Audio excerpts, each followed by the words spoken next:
Hello students, welcome to Obat Video.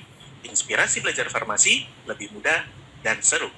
Perkenalkan, saya Mentor Aska. Di video kali ini kita akan membahas mengenai hubungan gugus fungsi obat diuretik beserta strukturnya. Nah, tanpa panjang lebar, let's get started.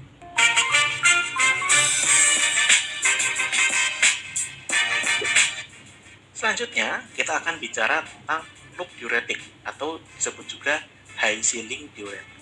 Apa sih maksudnya? Dia disebut loop diuretik karena dia bekerja pada lengkung Henle atau loop of Henle, sedangkan disebut high ceiling karena dia aktivitasnya itu cukup kuat jika dibandingkan dengan obat diuretik yang lain. Nah, loop diuretik ini itu dikelompokkan berdasarkan kesamaan aktivitas farmakologisnya, gitu ya. Jadi walaupun nanti ada kesamaan struktur, gitu ya, tapi sebenarnya dikelompokkan berdasarkan aktivitasnya, gitu ya. Nah, mekanismenya gimana? Mekanismenya adalah menghambat reabsorpsi natrium pada NaK2Cl support pada lengkung Henle. Nah, karena lengkung Henle atau loop of Henle, makanya disebut sebagai loop diuretik. Nah, jika kita mau membagi golongan loop diuretik ini berdasarkan struktur, kita dapat bagi menjadi dua, yaitu furosemid atau obat yang mirip dengan furosemid dan juga derivat asam fenoksioksalat. Nah, untuk kelompok furosemid baik, hubungan struktur aktivitasnya adalah sebagai berikut. Ya, karbonil pada posisi C1 itu memberikan aktivitas diuretik optimal, gitu. Kemudian substitusi pada X dengan klorin, alkoksi, anilin, dan lain-lain itu bisa meningkatkan aktivitasnya. Sedangkan sulfamil pada C5 itu sangat penting untuk aktivitas diuretiknya. Khusus untuk struktur 1 ya, yang ditandai dengan warna merah ini, yaitu adalah substitusi furfuril, fenil, dan tienyl metil itu meningkatkan aktivitas diuretik dengan urutannya furfuril lebih baik, diikuti dengan fenil, dan diikuti dengan tienyl metil. Sedangkan untuk struktur 2 yang kita tandai dengan biru tua ini, substitusi R dengan gugus alkil tidak mengubah aktivitas, namun furfuril bisa meningkatkan aktivitas. Jadi hanya furfuril saja yang bisa meningkatkan aktivitas pada struktur 2. Nah, aktivitas optimal umumnya adalah kombinasi antara gugus asam lemah dengan gugus pengalkilasi.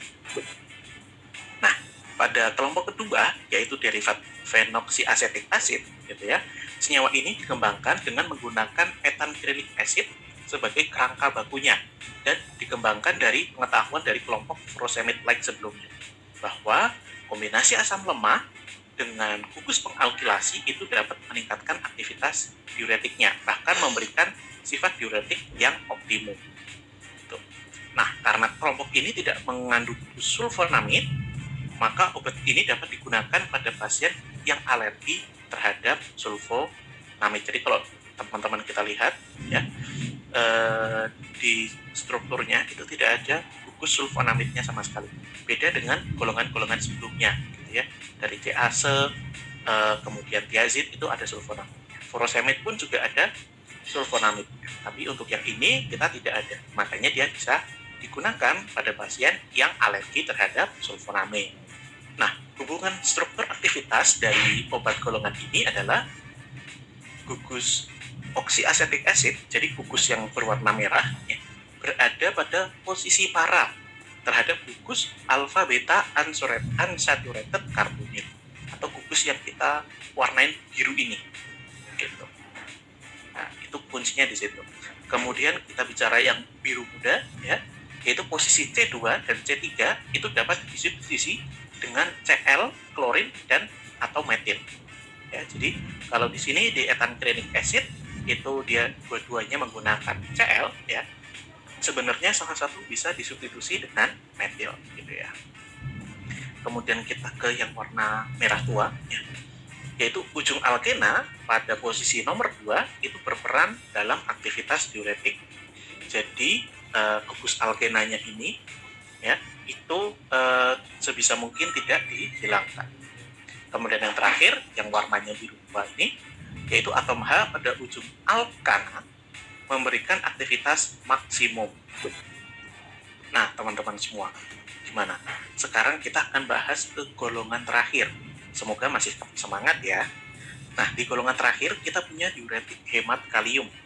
Yang sebenarnya sih masih kita bagi lagi ya, yaitu kelompok antagonis aldosteron atau mineralokortikoid dan golongan pteridin atau aminopirazin. Nah, jadi kita bahas dari antagonis aldosteron dulu ya. Jadi mekanismenya untuk yang antagonis aldosteron ini adalah dengan memblokade mineralokortikoid reseptor ya, sehingga ada protein atau kita sebutnya adalah AIP di sini ya, aldosteron induced protein itu tidak terbentuk, sehingga reabsorpsi natrium menurun, dan kalau reabsorpsi natrium menurun pasti volume urin meningkat gitu ya. Nah, posisinya di mana? Posisinya ada pada tubulus distal.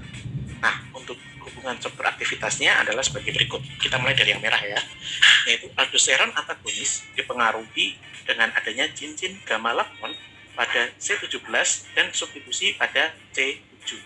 Substitusi pada C7 yang kita warnain hitam ini ya akan menghalangi interaksi dan aktivitas dengan MR. MR itu apa? Mineralokortikoid reseptor. Seperti itu.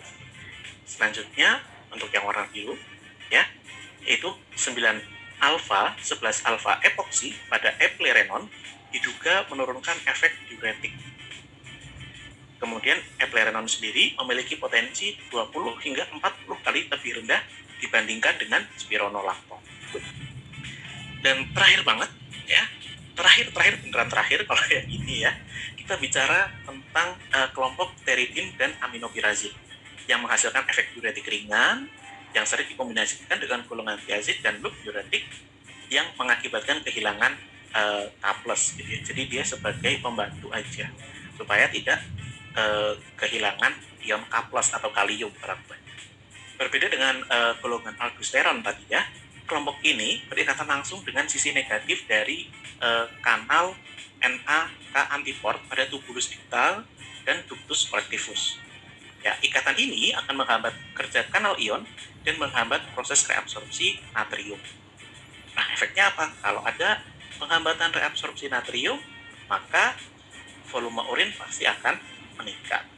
Aktivitasnya dipengaruhi oleh keasaman dan tekanan zat, di mana amiloid yang bersifat lebih basah akan lebih mudah terion, membentuk ion positif dan berikatan dengan sisi negatif dari kanal ion.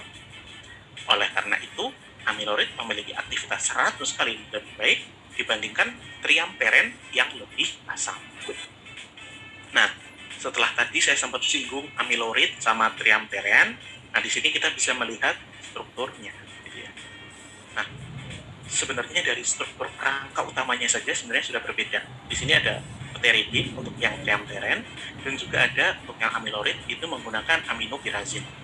Nah, perlu diketahui ya bahwa keduanya itu tidak memiliki aktivitas antagonis aldosteron, terutama yang aminopirazin, gitu ya. Nah, kemudian lanjut.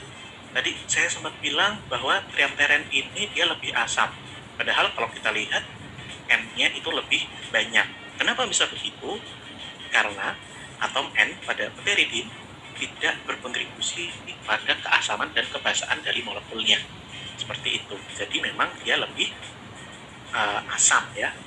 Kemudian untuk yang pteridin, perubahan pada kerangka dasar pteridin itu mengurangi aktivitas diuretik. Sedangkan substitusi pada parametil pada cincin benzen ini akan mengurangi aktivitas hingga 50%.